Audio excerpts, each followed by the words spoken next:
Hello there, intrepid coders, subscribers of the Covalence channel, soon to be subscribers to the Covalence channel, anyone random stumbling upon this little web series I'm making. YouTube series. The editors will fix that in post. That's fine. It's a mistake. I'm totally going to edit out later. So as the name of the video, the playlist, the description, and the thumbnail, and this stuff implies, we're doing a little build along playlist on YouTube here. I almost said it wrong again. That's going to be comprised of a unknown number of videos, or until I get bored with it or the feedback tells me to please stop, which I may just ignore anyway, because this is going to be fun for me as well, as game development is not my forte, but I will still be attempting to code a bunch of mini games. And this was just something I've wanted to do for a while. I mean, we have a tic-tac-toe project in our front-end fundamentals and our full-stack web development course. We also have a typing game in this course as well. They use like a lot of programming knowledge to build web apps and things like that to make them, but game dev is something out of my wheelhouse, so I think it'll be fun for me to explore these concepts, figure out how to explain them, and teach them to you all. So, this is the minigame project. It's going to be something that we're going to code here together to teach newbies, people that are new to programming, some fundamentals of web development and game development and things like that. So the purpose is to have a collection of engaging and interactive browser-based minigames designed to demonstrate the versatility and ease of use for jQuery, for DOM manipulation, event handling, and pretty much everything else. So each game within this series is going to offer a unique challenge ranging from memory puzzles to logic games, and it's all going to test our knowledge and our ability and improve different coding skills along the way. So this is going to be like enhancing coding skills for those of you that already have an okay amount of experience. Maybe you're alumni of our course, or you're just, seasoned developers that like to watch tutorials on YouTube.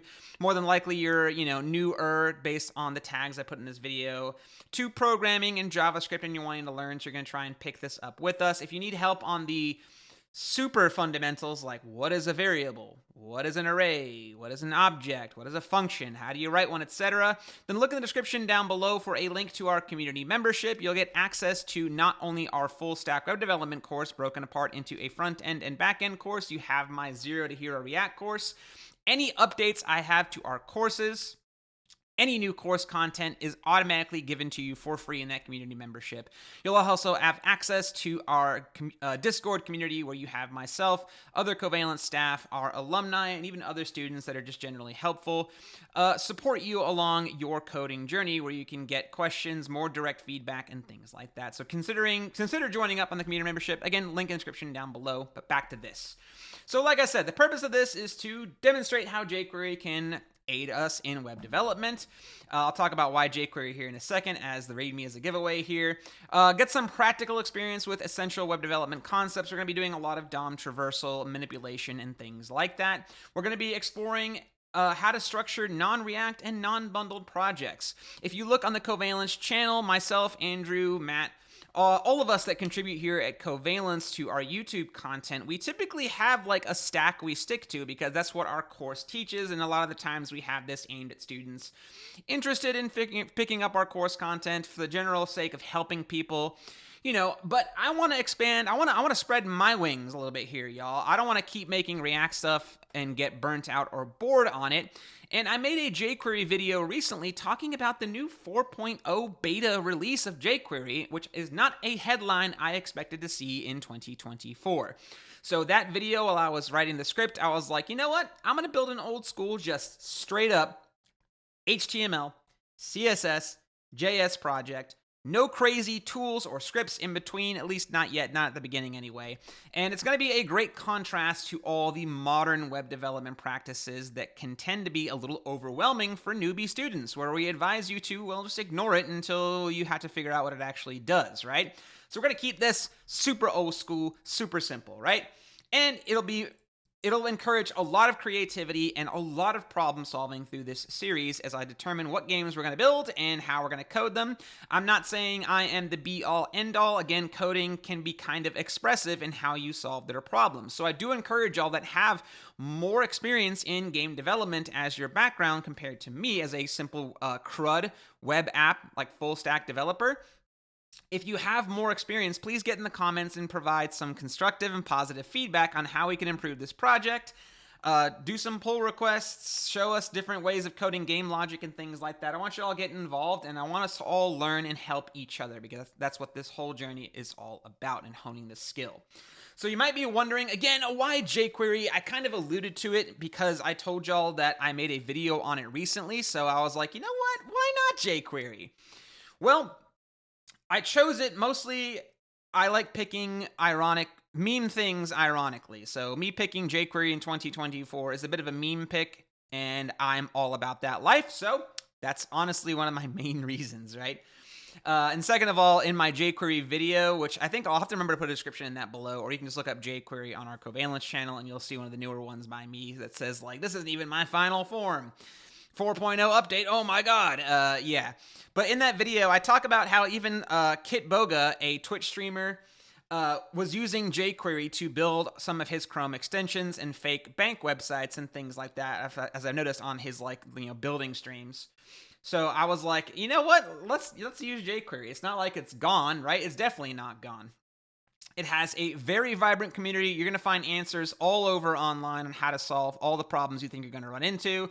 It has terrific cross-browser support. I don't have to worry about weird polyfills or the latest version of Babel or ESBuild or something like that, making sure it can compile, transpile, all that kind of crazy stuff. My code so it'd be browser safe. Everything I'm writing will be pretty much browser safe. It's very simple in its syntax, making it straightforward for beginners, which is what this series is aimed at. It's going to practice a lot of fundamental web development principles, which will be beneficial to you no matter your skill level, to make sure you understand this stuff and things like that. And it's still everywhere. This link right here takes us to Built With, which gives us an example of the trends of jQuery, telling us it's still almost 80 million live sites are built with jQuery. This is generally because of WordPress and its plugins all use jQuery, so we can see it has a massive popularity still because of that. So you could carve yourself out a pretty good niche learning fundamentals of jQuery, building stuff with it, understanding its usages, its shortcomings and stuff like that, and moving up from there. Like, it has React built by a lot, even though React's been more out for more than, what, like 7, 8, 9? How long is it? I mean, it's like half of jQuery's life. React has been around, and jQuery is still immensely popular. So yeah, like I said, we're going to kick it old school. We're going to have some fun with this meme pick, and that's going to be the purpose of it. Build a bunch of mini games, kind of like an old school gaming website that, I mean, I'm 37 as of right now, or 36. Almost 37 in this video, and I remember being in grade school and high school myself and having tons of websites I would go to during class if I had computers available in front of me, and playing little mini games with my keyboard or mouse, for example. So we'll build out a couple. They're going to be very rudimentary, but nevertheless, we're going to learn a lot along the way. So we're going to learn a lot about the fundamentals of dynamic content generation. A lot of stuff's going to come from our code and load into the browser. I have no plans at the moment building an entire full stack application out of this, but if we ever get into features such as, what if I want to create an account, log in, and track scores? Well, if we get that far and this project gets that out of control, it'll no longer be so simple, but nevertheless, it'll be kind of fun. We'll touch upon a lot of state management, because we're going to be managing game state variables across this website, and that is going to require some state management. And it doesn't mean like things like React or Redux. That's a universal coding concept. It's not just a React thing. It just happens to be a core thing in React, though. And visual effects. We're going to use plenty of CSS and jQuery animating to create some cool visual effects. This is something I'm not that great at in coding and in web development, so it'll be fun for me to learn these things, digest them, and explain them as well. So to get started, this README in GitHub, which will be linked in the description down below, will be your source of truth. I'm going to try and keep it updated. I even had this old school ASCII text up here, so hopefully this appears decently on y'all's browsers. If not, if it's too big for, depending on the browser size, how does this scale? It's going to start breaking soon, isn't it?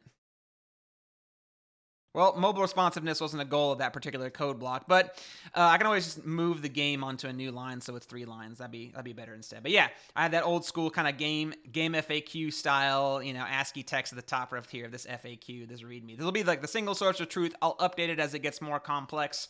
I'll even have a section for the video links, so you can find the video links and like what their purpose is. So, obviously having a modern web browser with JavaScript, I realize I wrote that twice here. That's hashtag professional. Get in the comments, tell me how professional I am during this video series. I can't believe I wrote that twice. Yeah, understanding of HTML, CSS, and JS fundamentals. It doesn't have to be that strong, but at least decent enough to know what a tag is, what attributes are, what a CSS property and value are, and your basics of JavaScript. Like I said, if you want tutorials in that because you don't know anything about that whatsoever, then check out the description down below for a link to our course, which I think you can also get a free trial of if you find one of our sponsored reads with someone like Settled or Jimmy.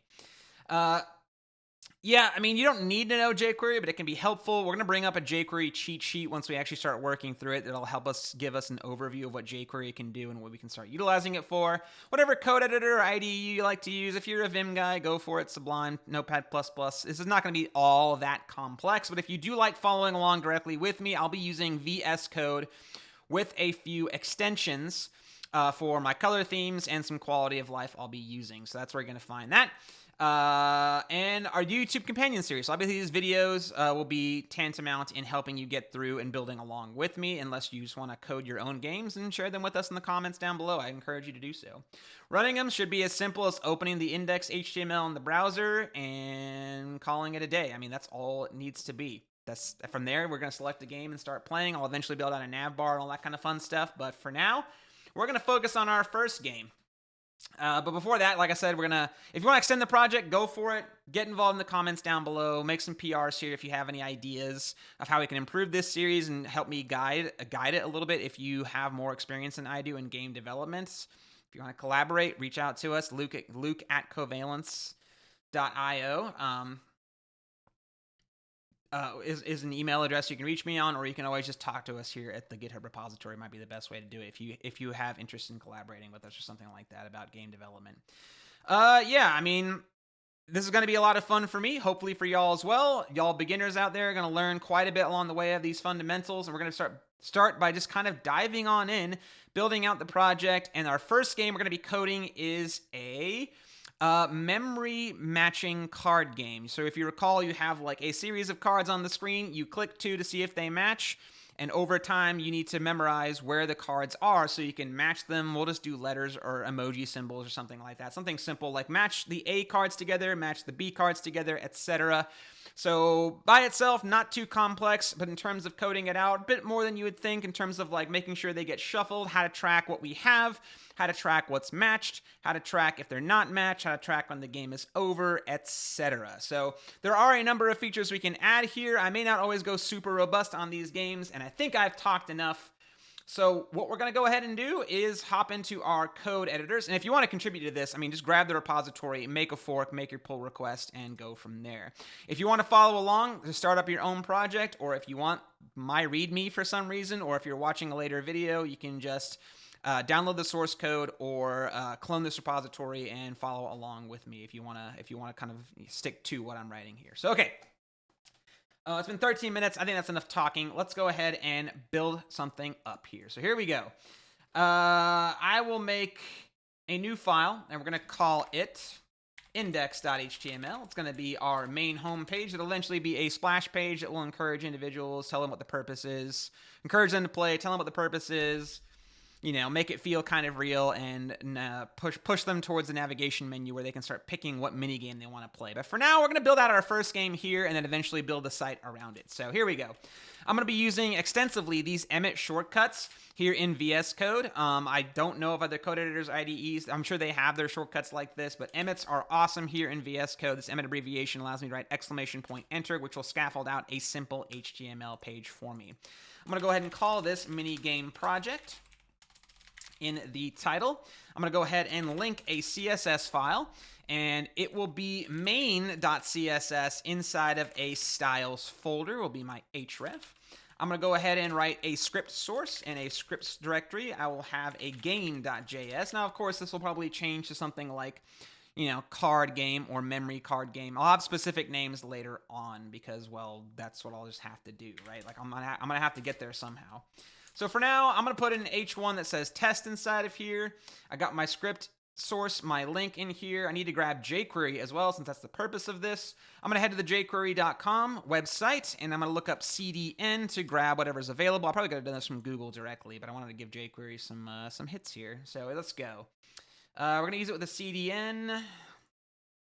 Nope, I don't want to know what... hashtag professional, y'all. Yeah, so we are going to grab one from a CDN, which is Content Delivery Network. We're going to allow Google's global servers to serve us the jQuery script without us having to like download it manually. So there'll be an easier way of making sure our jQuery script will load in Google servers all over the world. Tried and tested. I mean, they know what they're doing, and I don't, like I said, I want to keep this simple for now, so I'm not going to be using Node and npm to generate a package JSON and install jQuery and use it like that. So this is going to be the simplest way we can get up and running, especially for our newbies in this crew. I'm going to be using an asynchronous bottom of the body loading method. This means that the body of the head of the document will load in its entirety, followed by the body. Everything in the body visually will appear there, especially if it's something our users can start reading. It will then load jQuery first. Remember, these things load in order from top to bottom, or render in order from top to bottom. Yikes. And the game script will load after jQuery, and jQuery will load everything in its library into that $sign that it is known to use. So they discovered that the $sign is a valid variable in coding, in JavaScript in particular. So they load up jQuery to use the $sign. That is the variable that they use for jQuery to do its magic. So let's go ahead and make those folders and those files. I don't know how far I'll get in the first video since I had some introductory stuff here. But let's go ahead and make a styles, new file, main.css. I'm just going to go ahead and quickly change the font color of the body to 0091EA, which is the Covalence blue color. That will quickly tell me if this is linked correctly. Again, remember, this is aimed towards beginners and newbies, so you need to pause. If you're slower, if my alt tabbing is really fast, you can always slow down the video, pause the video as necessary. And I'll try and slow down and explain things where I can, and not just assume you know things, if this is meant more towards beginners. So I have my style sheet linked. I got a test in there, basically. I'm going to go ahead and make a new file. I think it was game.js. I'm going to console log yo inside the game.js. I'm saving my files automatically here. I have autosave enabled in my code editor here, so make sure you're saving before you open up this stuff in the browser. Now, I have an extension that allows me to open the index.html in my default browser, and that big blue test is very obvious that it's working. The console log yo is appearing, which tells me that's working as well. I'm super zoomed in. This is why my test looks so big, y'all, if you're wondering why the test H1 looks so large on the screen so y'all can see it. I realize we should probably test something with jQuery, so let's go ahead and say, hey, jQuery, find all H1s. So this is an H1 element level selector. This would select all H1s that are currently in the browser, or in the DOM, the document object model. And let's change their text to say, jQuery working. That gives us a very clear indication that jQuery is doing its thing. We save the file, refresh the browser. CSS, JS, HTML, jQuery ready to go. This is the fastest and easiest I've ever bootstrapped together a project. Nothing installed, nothing crazy, no scripts, no start, no dev, no tests, no deploy scripts, nothing, y'all. I kind of dig this. I forgot how simple it can be, how simple it really is at the end of the day. Okay. Now, like I said, we're going to be making a card game, and there's really not going to be a whole lot of JS in this video. We're going to be building out, in this particular one, the actual card itself and some CSS along the way, and I'll do my best to explain how it's all pieced together. Like I said, CSS animating and 3D stuff is not my forte, so I did the best I could between Stack Overflow, Reddit, other YouTube videos, and things like that, and some code pens I found that I pulled some CSS properties that I was like, ooh, what's this? And perhaps, what is this? And perhaps, what is this? That's what I was doing across all those code pens. So let's go ahead and get some stuff going here. So I'll tell y'all that the syntax I'm going to use, the choice I'm going to make for my cards, what are they going to look like? Well, they're going to be obviously kind of rectangular in shape with some rounded corners. That's all CSS stuff. But structure-wise, what makes up a card for me? Well, if I'm going to have multiple cards somewhere on the screen, I'm going to want them contained in some kind of div. And in particular, I'm going to call this my game board div. So if you didn't know, this Emmet shortcut .game or dashboard stands for class selector game board, just like you would see in CSS. So just like I would write the selector in CSS called game dashboard, would select any element of class equals game board. So the CSS selectors you write in your CSS files, you can replicate in these shortcuts here in VS Code, and it will help you quickly scaffold together HTML. Theoretically, you can scaffold together an entire website with one Emmet shortcut. And please get in the comments down below with the craziest Emmet shortcut you've ever written to generate the craziest amount of HTML you've ever done. That'd be, if anyone has anything cool out there, please feel free to share it with me because I love using these. So you scale out, build out a whole website, probably not. Quickly build out parts of it. Oh yeah. So there's our game board. That's going to have all of our cards inside of it. Speaking of which, we're going to have a bunch of, cards. They're going to be inside of the game board. Each card is going to have two parts to it. So I'm going to have the card be the parent and two individual pieces inside we're going to have to account for. So we can do div card dash face. We have two faces to the cards. And if I want two faces, a front and back, I can hit ×2 or multiply ×2 like that. We'll generate two divs with class card face. Now,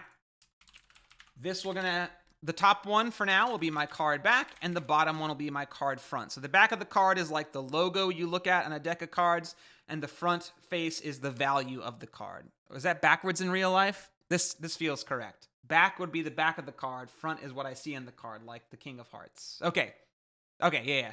So for now, I'll put a question mark on the back of the card as our logo, and an A on the front of the card as the value of the card. So remember, this is a card memory matching game, so we're either going to have symbols or letters, whatever we want to choose to do in the end. But for now, that is the structure of a card. We have the game board that's going to host all the cards that we see on the screen, and I have the card. So as of right now, it doesn't look too fancy. That don't look too hot. So let's go ahead and do some stuff here. So first and foremost, on the body, what we're going to do is I'm going to make the whole body a flex container. I'm going to make sure they are vertically aligned, horizontally aligned, both in the center. I will remove the default margin on the page, and I will add a height of, for now, I want this to be the full height and width of the page. I like doing this a lot on my test application, just putting something smack dab in the middle of the page. And so the game board, which is a child of the body now, will be totally centered in the page by making the height and the width 100%, 100 view height units and 100 view width units. And there you go. Like I said, it centers it onto the page so we can visualize this easier, especially if we start building out more cards. It just feels more, I don't know. It's nice in the center. There's something zen about that. So what we need to do now is let's actually make the cards begin looking somewhat like cards. And the two main, remember the classes are going to be card. We had card face that they share together, and then the unique card front and the unique card back. And by unique, I mean like each card will have one of each, but I still need to make them class selectors and not ID selectors. That's not what I meant by unique, because ID selectors are meant to style one particular element, even though you could use them wrong. Classes are meant to style shared elements, and there will be multiple cards that will have a front and a back. So once we have multiple cards, I'll have to have some margin in between them. So I'll just go ahead and add margin to the cards so they can have space in between them when I start making multiples of them. I want the cards to have a rectangular shape, so we're going to do 100 pixels wide and 150 pixels tall. That'll give them a card-like rectangular shape. Eventually, these cards will be clickable. I'll do the classic cursor pointer. Because these cards have some text on them, I don't want someone clicking on the cards and highlighting the text, so we're going to do user select none. User select none will make it so that I can't click and drag. As you can see, I'm clicking and dragging on this text. It's not highlighting anymore. It just makes it feel like it's the card element itself and not what's it called? Text that someone can highlight and copy, for example, or cheese the game with. They could technically, they could just cheese it by going into the browser and looking at the card itself, couldn't they? You know what? We're gonna assume that they're not. Our users aren't gonna be doing that, because otherwise this whole game is already destroyed. Now that I'm thinking about it. We'll make the font size like 50 pixels. We'll go ahead and make the font size bigger, so the card, like I said, that's like what the actual card size will be, 100%. I'm going to zoom in again, so it's going to look bigger than it actually is. Yeah, to just add some general styling to each card. Now, what are the faces going to look like, right? I want them to be inheriting however big their parent is. So if I happen to want to change the size of the cards, I go to the card and do that, and the faces should just auto-scale or auto-fill their parent space by adding 100% width and height. It'll just autofill whatever their parent container is, which will be the cards. So this is my single source of truth of like the sizing of the cards if I need to change them or make them mobile responsive or something, which is not a goal of this project. It's not meant to be mobile responsive since some games will be using the keyboard arrow keys and maybe some letters on the keyboard over here as well. So I'm not going to bother making it mobile responsive. Yeah, so I want the text to be controllable, so I'll go ahead and do as well an align and justify center. And display flex on the card face. That way the text will go to the center of said card. So there's the two cards now with the text centered inside of them. We still can't see them, so I could add a border here, but you know what I'm going to choose to do? I'm going to add some box shadow. And the notes I had written down, this is how I wanted to do it.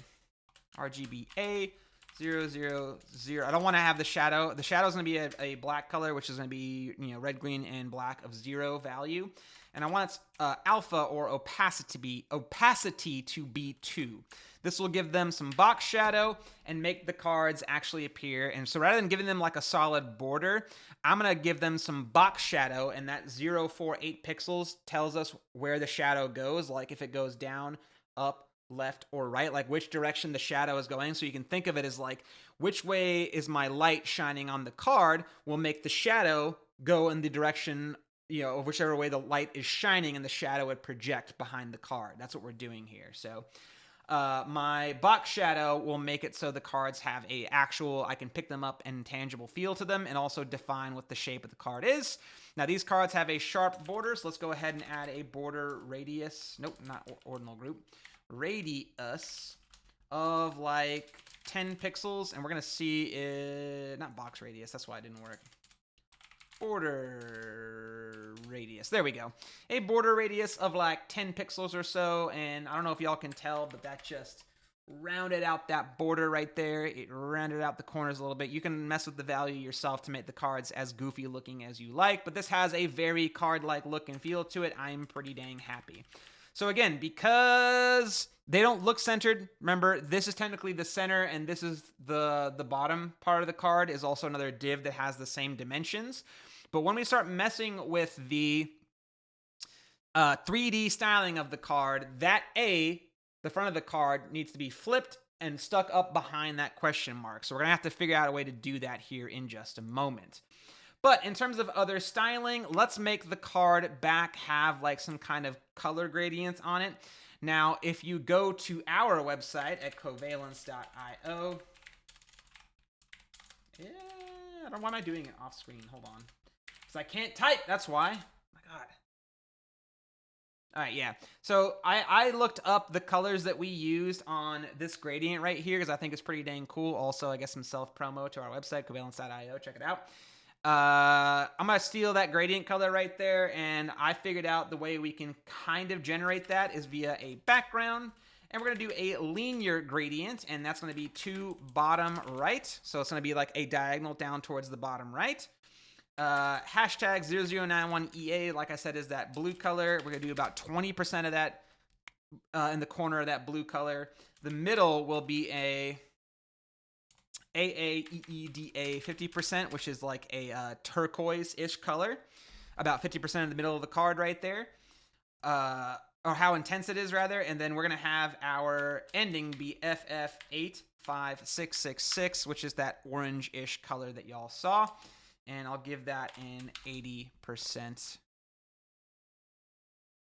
There we go. Too many sixes. I was like, something's wrong here. Yeah, there we go. Yeah. So there is our linear gradient, and as you can see, that makes the card look pretty fire. That's like the gradient we saw on the website there. So that's going to be the back of my card, what each one looks like.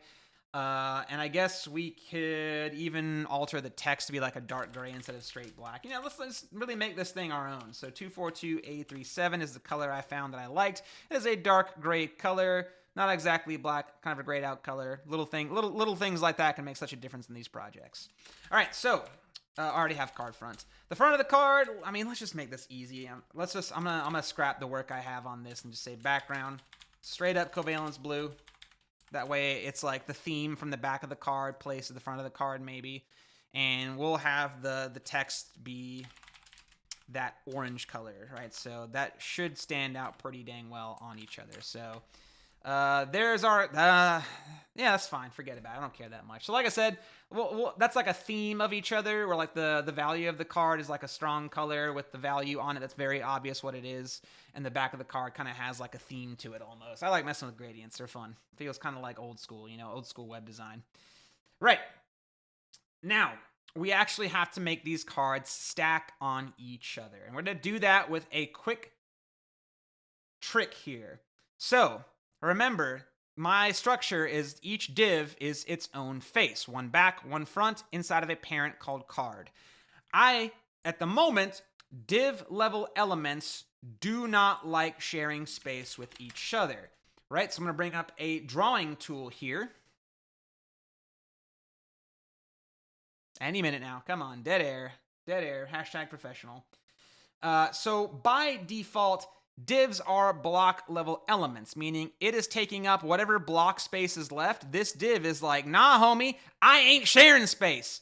This one says the same thing. It doesn't want to share space. So that is the default way that divs are made. They are block level elements. Now, we broke those rules with some flexes around here, but the card itself is not the card itself, which is this representation, is not a flex container, meaning it follows the normal rules. The card will be as big as it needs to be, and when if divs don't share space, they render downwards. When they go to the next available block is what we call it, right?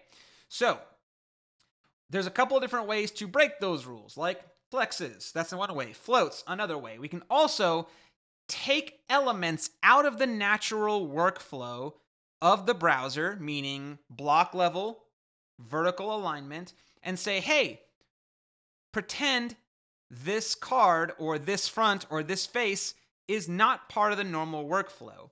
Meaning what we're going to do is the card is going to become a parent that follows the normal rules of the browser, a block level element.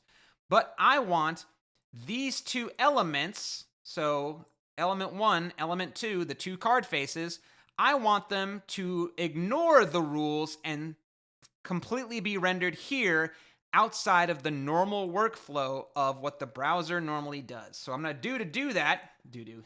I'm 36. Unbelievable. What we're going to do that, I said it again. We are going to run a position relative on the parent. So like I said, this will set how an element is positioned in a document, right? So we typically apply position relative to a parent container element, in which case this is our card div. And now to the child, I will apply position absolute. This will remove it from the workflow of the document.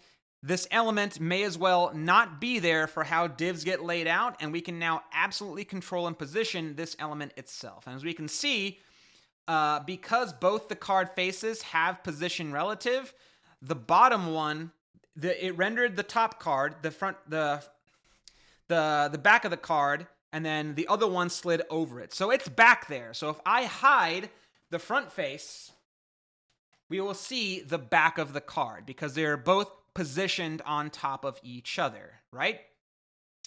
So, technically, that gets the job done in making it a card. But now I want the back of the card to be showing. Because technically, this is the front of the card that has the value on it. But I want the other card to be showing. And to do that, we need to apply a couple of things to make this work. What I am going to do is I am going to add a few things. To flip a card, we're going to add a class. So basically, to flip a card, I will come over yonder and I will add a class called flipped that should theoretically flip the card on the vertical y-axis 180 degrees like this. So to do that, if I have a class called flipped on a card, it will apply a transform, rotate in the y direction at an angle of 180 degrees. That is how we are going to accomplish that. So I think I saved that with flipped, and what does it do? Well, it just flipped the A. It flipped the A because we have some other things we have to do here. So That was very subtle. So let me show y'all what that did. Let me go down to the card element, find flipped, and I'm going to remove flipped. So I want all y'all to watch what happens to that A when I hit enter. The thick part of the A is now the right-hand side, and the thick part flips. So you look at the thick line of the card when I flip it. I'm going to add the flipped class back here in HTML, hit enter, and it flips. So it's not flipping the card, right? Because the browser doesn't know this is a three-dimensional card at the front and back. It's saying whatever is currently displaying as the top card, which is the front of the card, right? Because the back's, it's back there. We just can't see it. But it's also flipped because the card is flipped, right? So, okay, that doesn't quite help us here. So here's some other things we have to do. Because the front of the card will technically be flipped at first and flipped over, I need to also do the following. Transform rotate Y 180 degrees. Why am I doing this? Well, look, before I refresh, when I flip a card, that A should not be in this orientation. It should be in this orientation. So again, when a card is flipped, the orientation of the A also needs to be rotated to make sure that it is being shown in the correct orientation. I mean, let me show you with a character other than A, like something like a B. That's a unique front-facing side. So looking at a B now, and I'm going to comment out that transform. That was a Control/key or Command/ for our Mac users to automatically comment out a line of code, CSS, or HTML. Well, that's not going to be good if our B, when we flip a card to see what it is, that's going to confuse people going, I've never seen that symbol. It looks like a backwards B. Hence why we have to rotate Y, the card face, as well on flipping the card. Next, I also need to do something about the transition of flipping said card. So watch this. Up on the card itself with position relative, I can now add a transition. It's a shorthand property that combines the 4 transition properties into a single, my bad, that was the wrong definition. It is one, of the 4 transition properties into a single property. So I can tell it, hey, when you transform, I want you to take about 0.6 seconds. This will make it so when the card flips, it has an animation attached to it, right? So if I remove flipped, and then I gotta refresh the browser. If I remove flipped, there's the flip. So that transition added a 0.6 second timer of how long that transition takes, and the browser will automatically paint that transition. So as you can see, we have an issue. Let me start flipping this from code here. So let's transfer over to JavaScript so I don't have to keep on doing that in the browser. So over here, I will say, hey jQuery, find all card elements, and I want you to, on click events, run the following function. Please note, I'm using regular function syntax. For us modern JavaScript developers, you may be tempted to use an arrow function here. If you do, be careful. You will run into a problem, and that problem is you will not have the correct value of the keyword this. Because remember, the keyword this derives its value from its scope, right? So, we don't want that to be an issue. We want to make sure that the arrow function will bind it to the window object, where the keyword this will become the element it happens on in this function. So if we take a look at my code base here, clicking it, it happens on the card element, the card div element right there. If I switch this to an arrow function, this will bind it to its creation window ref scope, which will be the window. So there's the window object, right? So that's the problem with using arrow functions. So be careful on that one, y'all. But there's actually an additional thing I could do here in jQuery, which is the $ parentheses this. Let's console log that, because before it was the div element, and now it is the jQuery selected div element. So now I'm not using the vanilla DOM version, I have the jQuery version. And all I want to do to this is add a class called flipped.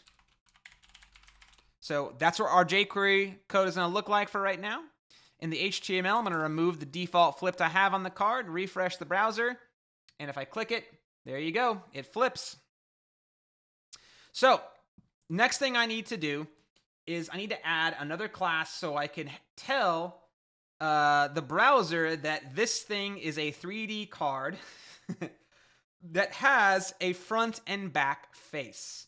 Now, this is going to be done by going to the card face and adding something in particular called back face visibility.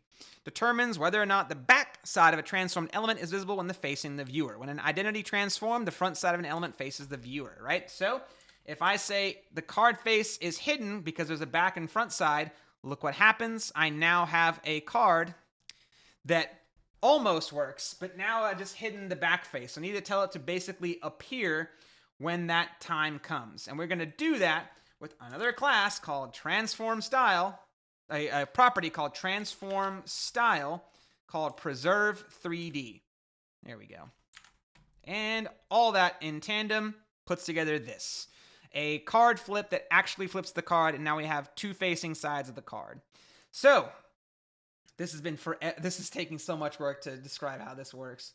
But yeah, preserve 3D is that right there. It's basically like a puppet theater where we can have either a flat background painting the puppets move sideways on, which is what was happening before, or if we say preserve 3D, it means we have a 3D box as a stage where the puppets can not only move left and right, but backwards and forwards, giving the illusion of depth, which is what this transform style does for us, and how all that crap put together makes this card flip happen, which I think is a pretty good ending point for video 1, because that was a lot of work and a lot of CSS to get done. JK, let's go ahead and code out the game board sum as well, because we might as well go ahead and test multiple cards. So let's go ahead and do the following. I want the card. So if I have more than one card, here's what they do inside the game board. Remember, the game board currently follows the default rules of how browsers render HTML, aka divs in a vertical line. So what I want to have happen is I want the game board to be a flex container. I want the items to be vertically aligned and horizontally aligned as such. When it runs out of space, so if I add too many cards to the screen,